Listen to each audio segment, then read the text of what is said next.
Bonjour et bienvenue sur la chaîne du Centre Tao. Je suis Isabelle Zovzak, thérapeute et conférencière en médecine traditionnelle chinoise, coach et ambassadrice du Tao. Et je vous invite à réveiller la fille du soleil que vous avez dans le cœur. Alors je fais une petite digression pour commencer parce que de nombreux hommes, et je les en remercie, suivent cette chaîne et me font régulièrement des messages pour me dire qu'ils sont des hommes et que cette notion de réveiller la fille du soleil dans le cœur, eh bien, en fait, ils ne se sentent pas concernés. Pourtant, bien sûr, messieurs, que vous êtes concernés. Cette partie féminine de votre part, cette partie yin, cette fille du soleil, en fait, c'est donc justement la partie yin de chaque être humain. Nous sommes tous un équilibre de yin et yang. Et au niveau des émotions, au niveau de nos sensations, de notre façon de voir la vie et le monde, nous avons des côtés yang et des côtés yin. Et les valeurs féminines, entre autres, ce sont la transmission, l'enseignement, l'intuition. Et c'est à cette partie-là que je fais appel en vous pour justement développer ces valeurs en vous ouvrant à la médecine chinoise et au taoïsme.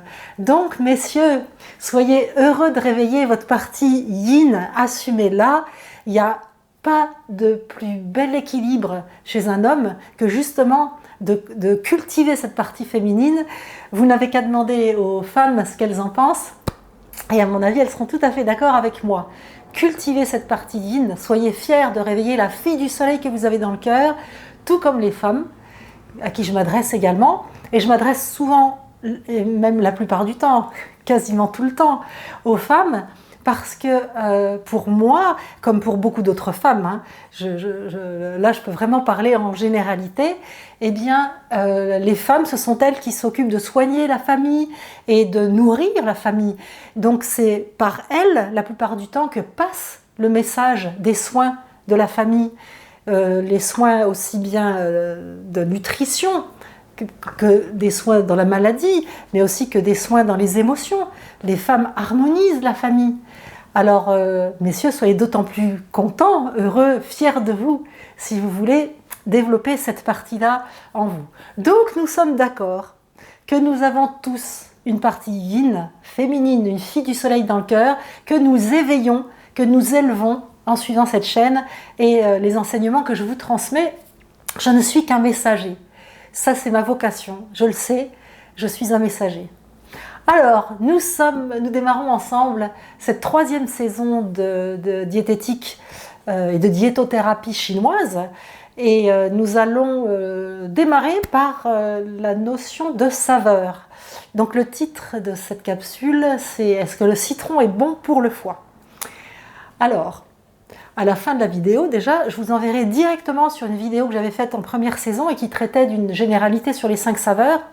Et je vous le dis parce que je ne vais pas répéter ce que je vous ai déjà dit. Je sais qu'il y en a qui ont déjà vu cette vidéo, d'autres non. Donc je vous la mettrai en lien à la fin pour que vous puissiez avoir des notions générales. Mais là, je vous propose de voir déjà la saveur acide qui est liée au foie. Et je le fais parce que j'entends régulièrement des gens me dire qu'ils prennent des jus de citron tous les matins parce que, par exemple, c'est bon pour le foie, ça purge, ça draine, etc. Et je m'insurge à chaque fois parce que ça, c'est extrêmement occidental. C'est-à-dire qu'on découvre ou on lit dans un livre une vertu du citron et on veut l'appliquer à tout le monde.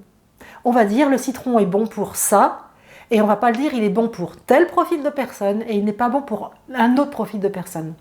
Donc le citron est-il bon pour le foie? Et j'en viens à la saveur acide. Donc,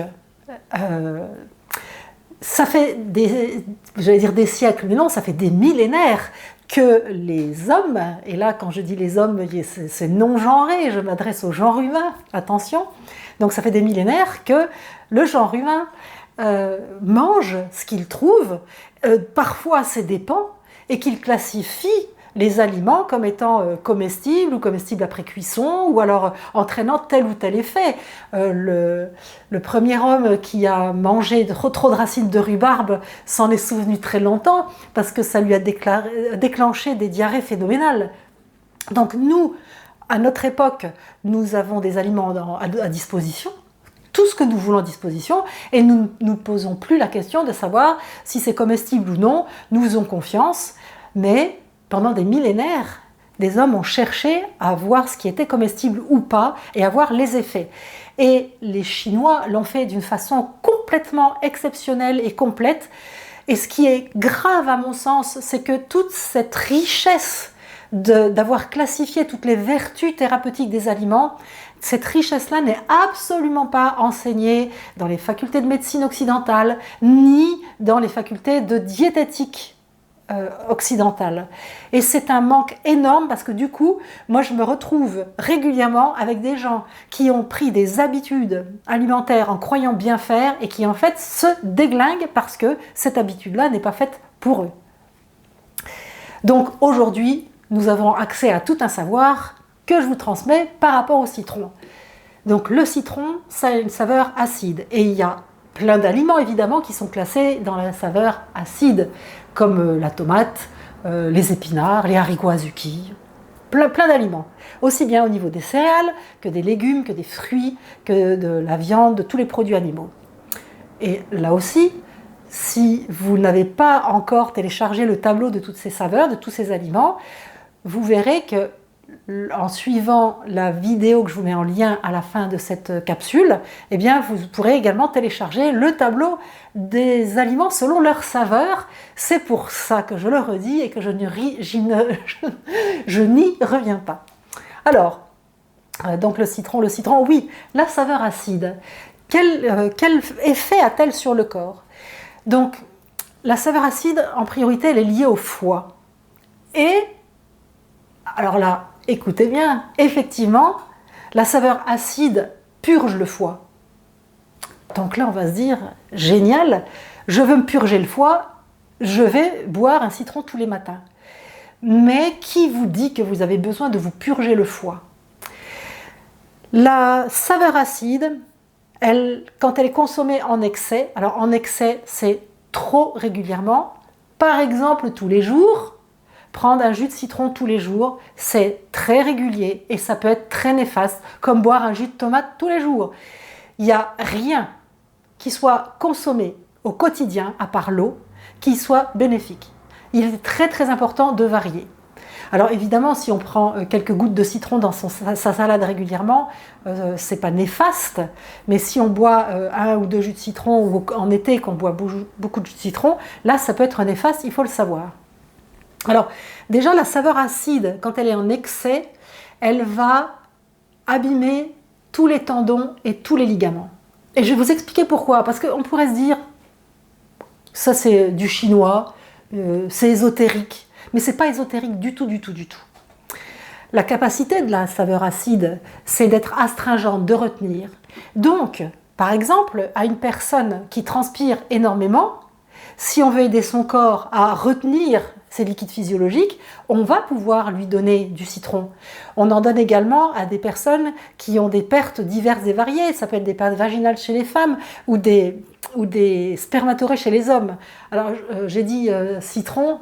Là, je me suis trompée, c'est en fait saveur acide, des plantes de saveur acide.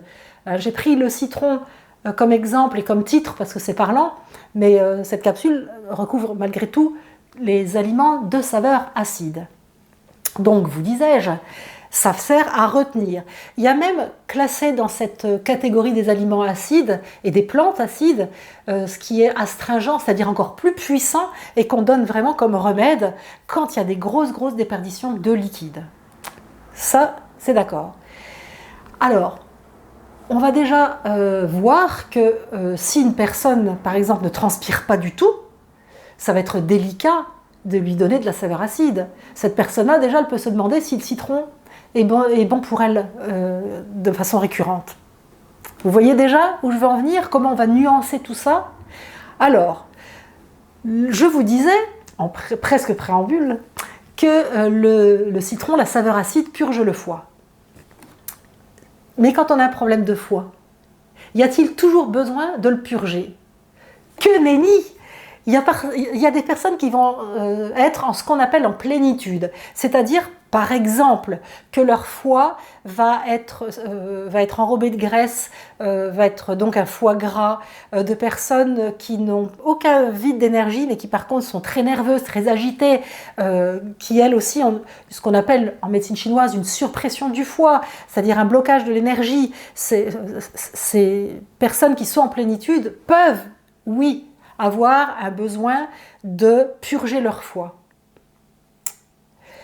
De purger leur foie, et je reviens quand même, j'ai dit ça peut être des personnes qui sont en surpression d'énergie. Non, là on va utiliser notre saveur. En fait, c'est vraiment pour les personnes qui vont être plutôt dans cette notion de foie gras, en surpoids, avec des organes qui sont donc enrobés de graisse parce qu'il y a trop de graisse intra-abdominale. Pour ces personnes-là, la saveur acide va être utilisée. Pour les personnes qui sont en surpression, j'y reviendrai après. J'allais vous dire, rappelez-moi si je l'oublie, mais vous aurez du mal, donc je me le note dans ma petite cervelle. Alors j'en reviens au foie qui peut être malade et avoir besoin d'être soigné, et où en Occident, je l'entends très très très souvent, on va utiliser le citron, parce qu'il est dit dans des livres, le citron purge le foie, parce que la saveur acide purge le foie. Vous me suivez? Alors, il y a beaucoup de personnes qui en fait ont des problèmes de foie parce qu'elles ont ce qu'on appelle un vide de sang. Leur organisme ne fabrique plus assez de sang. Donc, les organes en pâtissent. Ils sont un peu comme des éponges déshydratées. Quand le foie est dans ce cas-là, c'est-à-dire qu'il n'a pas assez de sang et qu'il est devenu sec, eh ben on ne va pas le purger. Vous comprenez bien que dans ce cas-là, on va ne faire qu'affaiblir la personne. Donc il est hors de question d'utiliser la saveur acide dans ces cas-là. Quand on a affaire à une personne qui a un foie en vide de sang, avec des signes de foie en vide de sang, à ce moment-là, on va utiliser la saveur douce. La saveur douce, c'est par exemple les patates douces, la réglisse, des saveurs. J'y reviendrai dans une autre capsule. Suivez-moi régulièrement pour vraiment bien tout comprendre, pouvoir vous alimenter et alimenter votre famille avec cette fille du soleil que vous avez dans le cœur. D'accord ?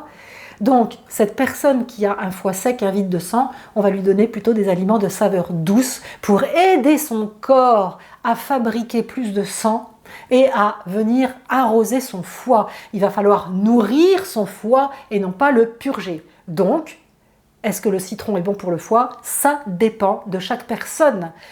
En médecine chinoise, on ne traite pas un foie, on traite un ensemble de personnes. Alors, justement, on traite un ensemble de personnes. Donc, on va regarder dans l'ensemble pour une personne si la saveur acide est vraiment bonne pour elle. Parce que cette personne-là, donc si elle a par exemple un vide de sang du foie, qu'elle n'a pas assez de sang dans son corps et que par exemple elle a des tendinites, des problèmes de ligaments, etc., là on saura qu'il y a un vide de sang et qu'il faut absolument nourrir son foie et ne pas lui donner de saveur acide. Et quand on mange trop de saveur acide, justement trop régulièrement, eh bien on va léser son foie, on va léser les ligaments et les tendons. Une autre chose, c'est que la saveur acide est interdite dans certains cas, notamment en cas de maladie de la rate, c'est-à-dire en cas de maladie du système digestif. Et qui fabrique le sang? Notre système digestif, en grande partie. Donc, si on a une rate trop faible, un système digestif trop faible, c'est lui qui va moins bien fabriquer du sang, qui va donc moins bien nourrir le foie, et on voit bien quelle est la logique de donner ou non du citron ou autre saveur acide à une personne qui a mal au foie ou qui veut drainer son foie. Et ça c'est très occidental, hein, cette notion de vouloir toujours drainer. On n'est pas obligé de vouloir drainer, il faut s'équilibrer. Le drainage est bon pour certains cas et il est contre-indiqué, vous l'aurez compris, quand on a un foie en vide de sang, un foie tout sec, tout desséché comme une éponge sèche. Et en cas de vide de rate, qu'est-ce qui se passe dans le corps? Bien, la plupart du temps, la rate va fabriquer trop d'humidité. On va voir de la rétention d'eau ou de la cellulite ou du surpoids. Et pour voir le surpoids ou la cellulite qui est due à un vide de rate, il faut regarder la localisation de la cellulite. C'est génial, je ne me lasse pas de l'intelligence de la médecine chinoise. Alors quand la cellulite se loge plutôt dans les bras, dans le ventre, mais aussi sur les cuisses et les fesses, quand c'est localisé là, ça signe, surtout quand il y en a dans le ventre et dans les bras, là, qu'il y a vraiment un vide de rate. Donc trop d'humidité dans le corps. Alors vous imaginez bien, et ça je l'entends très souvent, des personnes qui se disent je vais me drainer avec du citron. Elles veulent se drainer avec du citron, alors qu'il y a un vide de rate qui est une pathologie. Ce vide de rate fabrique trop d'humidité dans le corps, et cette humidité-là, on va encore prendre du citron et la garder dans le corps puisque c'est astringent. Donc on se rend compte d'un cas comme ça, non, non, non, niet, impossible, verboten, on ne prend pas de citron dans ces cas-là. Ni de saveur acide, vous m'aurez compris. Alors, pour résumer, la saveur acide, comme le citron, purge le foie quand il est en plénitude et qu'il y a besoin de le purger. Et la saveur acide est contre-indiquée quand le foie est sec, en vide de sang, ou qu'il y a un vide de rate manifeste. C'est l'essentiel à retenir. Comme je vous disais au début, pour pouvoir avoir une bonne vision, savoir quels sont les aliments qui sont classés en saveur acide et les autres, je vous mets le lien vers la vidéo qui traitait du sujet en général, et vous pourrez télécharger un tableau avec les différentes saveurs dans le tableau. Si vous l'avez déjà, vous pouvez télécharger ci-dessous un e-book de recettes de diététique chinoise et de diétothérapie pour apprendre justement à cuisiner en fonction de votre santé, de votre vitalité et pour votre longévité, votre qualité de vie, augmenter votre potentiel vital. C'est ça qui est très très important avec la diétothérapie. C'est ce que vous mettez dans le moteur. Donc, ce que je vous propose également, c'est de faire travailler cette fille du soleil que vous avez dans le cœur, et messieurs aussi, d'actionner cette féminité. Et la féminité, c'est aussi le partage. Tous les hommes qui sont dans le partage sont des hommes géniaux. Toutes les femmes qui sont dans le partage sont des femmes géniales. C'est parce qu'ils et elles activent leur part sacrée, leur féminité sacrée de leur couple yin-yang intérieur. Donc, partagez cette vidéo, faites-la connaître, soit sur les réseaux sociaux, soit en l'envoyant à des proches, à des amis, à des connaissances. Surtout, si vous connaissez quelqu'un qui se draine le foie, qui se purge le foie avec du citron et qui a manifestement pas le profil, envoyez-lui cette vidéo, vous allez rallonger sa vie. Et puis bien sûr, abonnez-vous à votre chaîne si ce n'est pas fait. Vous pouvez le faire en cliquant sur un bouton en bas. Vous pouvez le faire également en cliquant tout en haut sur le sigle du Centre Tao à la fin de cette vidéo sur le template. Je crois que je vous ai tout dit. Si je ne vous ai pas tout dit, je vous dirai la suite la prochaine fois. Je vous dis à bientôt pour la suite. Je vous embrasse. Ciao.